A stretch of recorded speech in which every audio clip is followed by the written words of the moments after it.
Okay, let's see. Let's try this time. 5th time that I'm trying to record this. Okay, let's just go for it. I'm so nervous. Okay. Hello YouTube. I thought I'm gonna change the grading and I'm gonna go from now on with Hola Familia. Mainly because I created this channel for my family and mainly my parents, and they only speak Spanish. But the video today is gonna be in English. It's gonna be a story time, and because it happened to me in English, I have a hard time translating certain terms and phrases, so it's just easier for me to do it in English. It happens a lot, like my brain is kind of like broken with both languages. Today is gonna be a story time about my miscarriage. October is Infant and Pregnancy Loss Awareness Month, so I thought what a perfect time to share this story.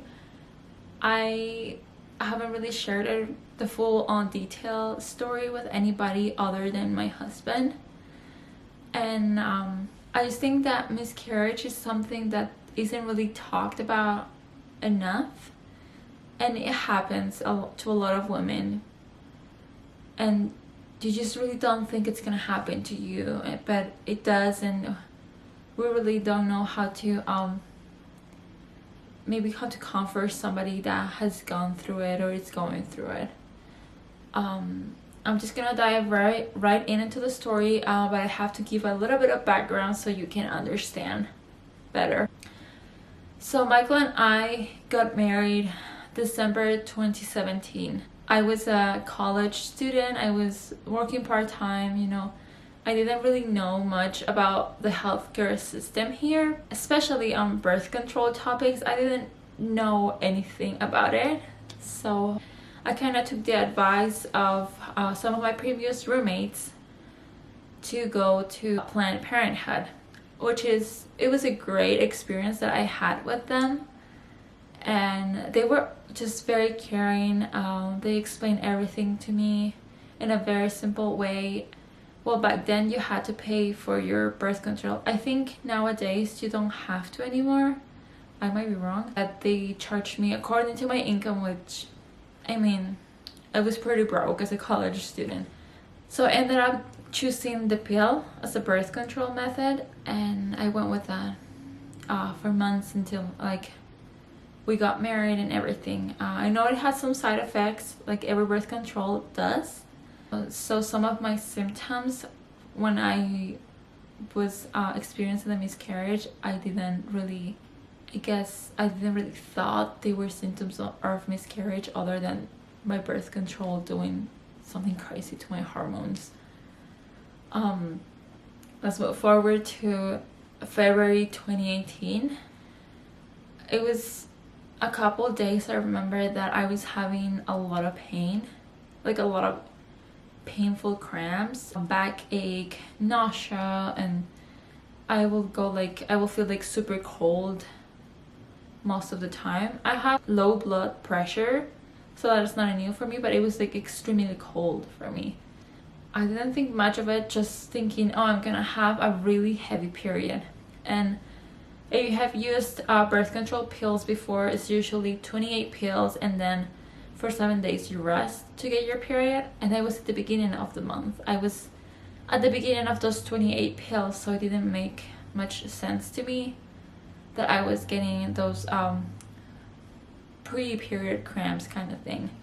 But I just didn't thought much about it, and I just hoped that they were gonna go away.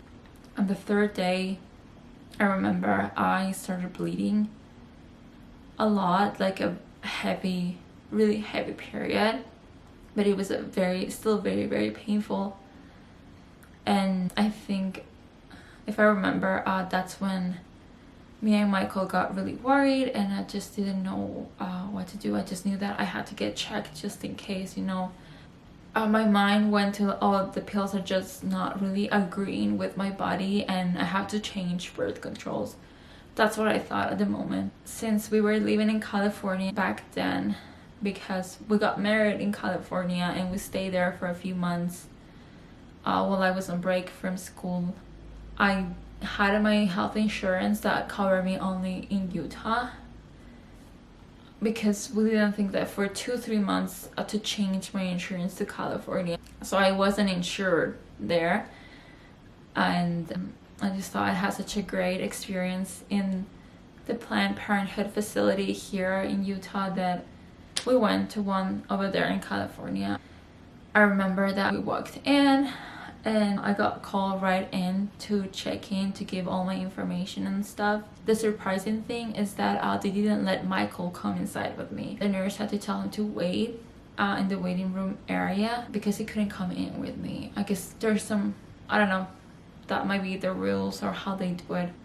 I went back out to wait with Michael, and then I got called back in to see the OV, the doctor. If you don't know what you get checked, you kind of have to like undress yourself waist down so that they can check you down there and see what might be the issue.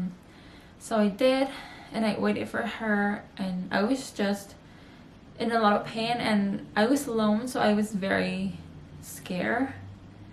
And I think at that moment I just thought maybe it's something worse. The doctor walked in, and this doctor, I think, is what made my experience worse than it could have been.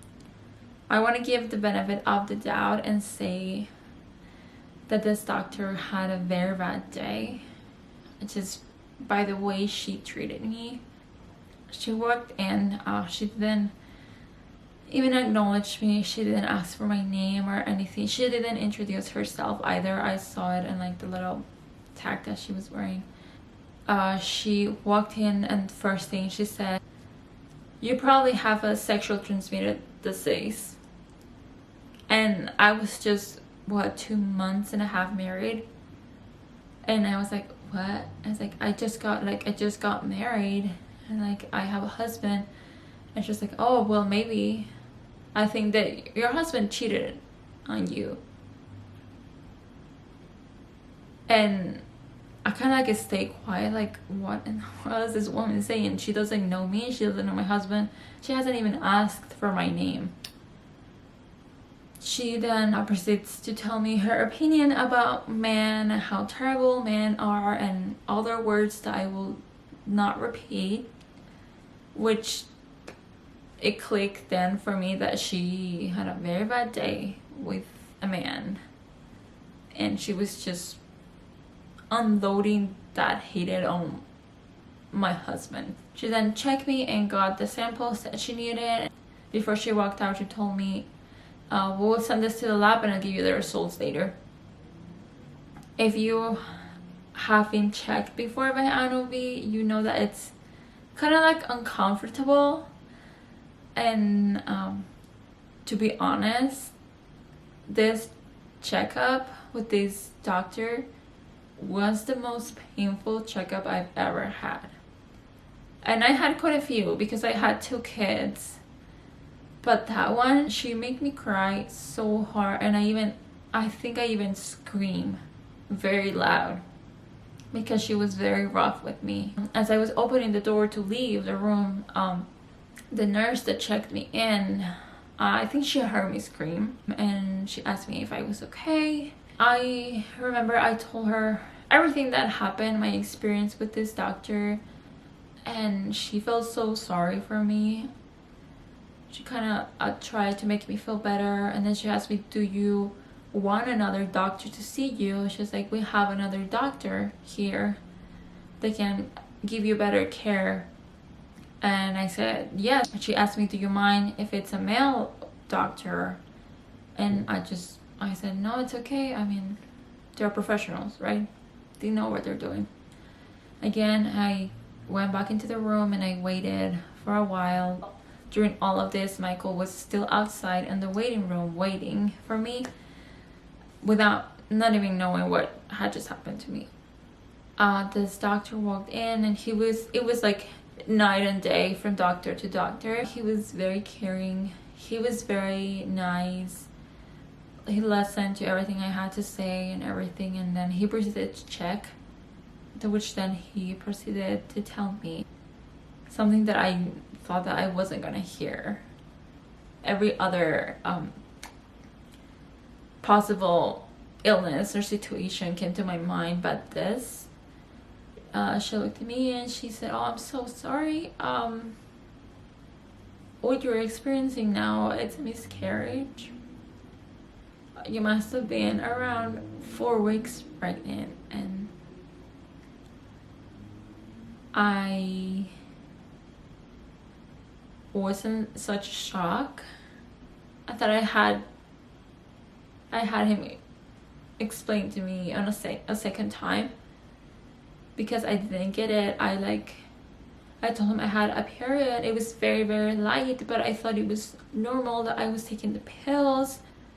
He explained that there is a very small possibility with any birth control method. There is a very small possibility to get pregnant. That was just what happened to me. I wonder if it was I got pregnant, and because I kept taking the pills, I did that. Like, I provoked a miscarriage. But he couldn't really tell me anything 100%. It was very unexpected, very shocking.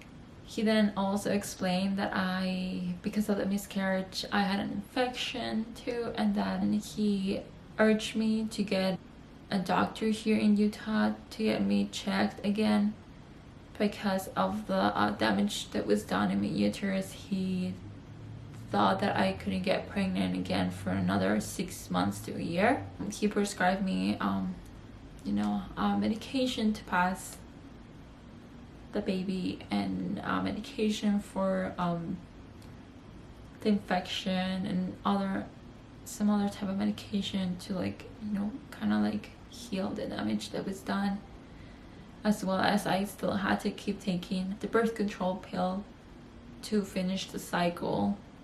I left to meet Michael, and when I walked in the waiting room, I think he could see that I had very bad news. We walked up. I didn't really say anything. We walked outside. I told him that I was gonna tell him in the car. And once we were in the car, I told him everything, and I could see how the weight that I had on me, I put it on him, and we were carrying this weight of we were not planning to have a baby. We were not planning on getting pregnant. But still knowing that we lost a baby, it is heartbreaking. I found out I was pregnant the same day I found out I was losing the baby. We believe that there's life after this, that we believe that we will see our family members that have passed away on an afterlife, and we believe that the baby that we lost, we're gonna see him or her again. So that's what brings us a little bit of comfort. It does leave a mark on your heart. You still mourn for that baby that you never met, and you're still expected to go through life like nothing happened when you know what happened, and it is very much devastating. Like I said, I know I'm gonna see that baby again, and that's what I hold on to. That experience, it's what pushes me to love my kids even harder. I love them so much, and the fear of losing them, just because I know what lost feels, I just want to protect them from everything. Thank you so much for watching. I am very sorry it got a little bit sad and a little bit maybe too personal, but I think this kind of experiences are important to share. I will be making more story times and more videos, and I promise that not all of them are gonna be sad. We had some really fun times too, but this is life. Life has sad experiences and happy ones, and it's fine. We grow and we learn from all of them. Thank you so much for watching. Don't forget to like and subscribe, and hasta la vista.